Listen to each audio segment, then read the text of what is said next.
बिस्मिल्लाहिर्रहमानिर्रहीम। आज हम डिस्कस करते हैं एंजाइम्स, क्योंकि ये कैटलाइज करते हैं बायोकेमिकल रिएक्शंस को in the living system, specially in the cell. तो हमारे मेटाबॉलिज्म को कंट्रोल करते हैं तमाम यूकैरियोट्स और प्रोकैरियोट्स के, और they are also responsible for the transformation of one form of energy into another form.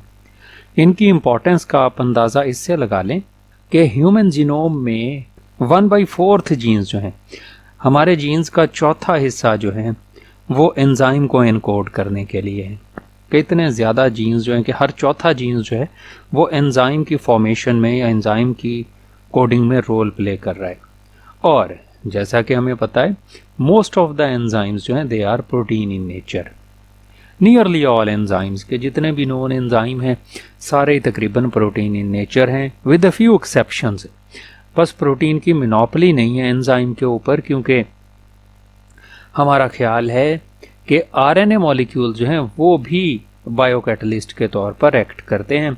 जैसा कि अर्ली लाइफ में जब प्रोटीन इवॉल्व नहीं हुई थी या ऐसे मॉलिक्यूल मौजूद नहीं थे, तो आरएनए जो है वो कैटलिस्ट के तौर पर रोल प्ले करते हैं। जैसे अब भी हमें पता है कि लार्जर राइबोसोमल यूनिट सब यूनिट में मौजूद जो आरएनए मॉलिक्यूल हैं वो पेप्टाइड बॉन्ड की फॉर्मेशन में रोल प्ले करते हैं एज अ कैटलिस्ट। टर्म्स जो हैं वो एंजाइम्स के मुतालिक, फर्स्ट वन है सबस्ट्रेट। तो सबस्ट्रेट ऐसे सारे मॉलिक्यूल्स होते हैं जो एंजाइम के साथ रिएक्ट करते हैं। एंजाइम्स जो हैं हमें पता है they are very specific in their action, तो वो टारगेट करते हैं वन स्पेसिफिक रिएक्टिंग स्पीशीज़ को। तो वो जो स्पेसिफिक रिएक्टिंग स्पीशी है that is called as the substrate. जैसे एक एंजाइम है हमारे पास, जैसे सेल्यूलेज। तो सेल्यूलेज जो है वो रिएक्ट करता है सिर्फ सेल्यूलोज के साथ, तो सेल्यूलोज जो है वो कहलाएगा हमारे लिए सबस्ट्रेट, और उसका एंजाइम जो है वो कहलाएगा सेल्यूलेज। ऐसे ही यूरिएज, उसका सबस्ट्रेट जो है वो यूरिया है। तो हर वो वाले सारे मॉलिक्यूल्स जिन पर एंजाइम्स जो हैं वो एक्ट करते हैं, they are known as the substrates. Another one is the cofactors. Enzymes, ज़्यादातर एंजाइम्स हमें पता है वो सॉलिडली प्रोटीन होते हैं, कि प्रोटीन होते हैं, लेकिन कुछ एंजाइम्स जो हैं they having the non protein part as well. तो नॉन प्रोटीन पार्ट जो है वो कहलाते हैं कोफैक्टर्स। और ये जो कोफैक्टर्स हैं वो दो तरह के हो सकते हैं, they may be the metallic ions और may be the organic substances. अगर तो मेटालिक आयंस हों तो इन्हें हम कोई नाम नहीं देते, बस मेटल एक्टिवेटर्स या मेटालिक आयन इसे कह देते हैं। जैसे कुछ एंजाइम्स जो हैं, हेक्सोकाइनेज एंजाइम जो रिस्पॉन्सिबल है for the conversion of glucose into glucose 6 phosphate during the process of glycolysis, तो उसे रिक्वायर होता है मैग्नीशियम आयन फॉर कैटलिस्ट या कोफैक्टर के तौर पर। तो ऐसे मेटल आयंस, उन्हें हम मेटल एक्टिवेटर्स या सिंपली कोफैक्टर कह देते हैं। और ऐसे एंजाइम्स कहलाते हैं मेटालो एंजाइम्स, जिनमें मेटल या मेटालिक आयन कोफैक्टर के तौर पर एक एपो एंजाइम के साथ जुड़ा हुआ होता है।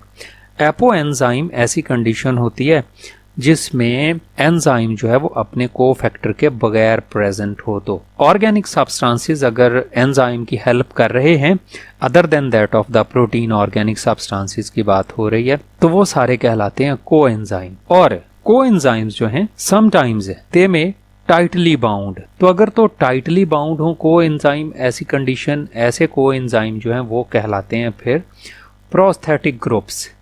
कि टाइटली बाउंडेड को एंजाइम्स जो हैं वो प्रोस्थेटिक ग्रुप्स कहलाते हैं, जबकि लूजली बॉन्डेड को हम सिंपली कोएंजाइम ही कह देते हैं। तो एपोएंजाइम, जैसे अभी हमने डिस्कस किया, ऐसी कंडीशन होती है जिसमें एंजाइम जो है अपने कोफैक्टर के बगैर प्रेजेंट होता है या lacking its cofactor, enzyme is called as apoenzyme. Whereas the condition holoenzyme is with the combination of apoenzyme and cofactor. के एपोएंजाइम तो ये अकेला एंजाइम है, ये उसका कोफैक्टर है। तो जब ये अकेला प्रेजेंट है then it is called as apoenzyme.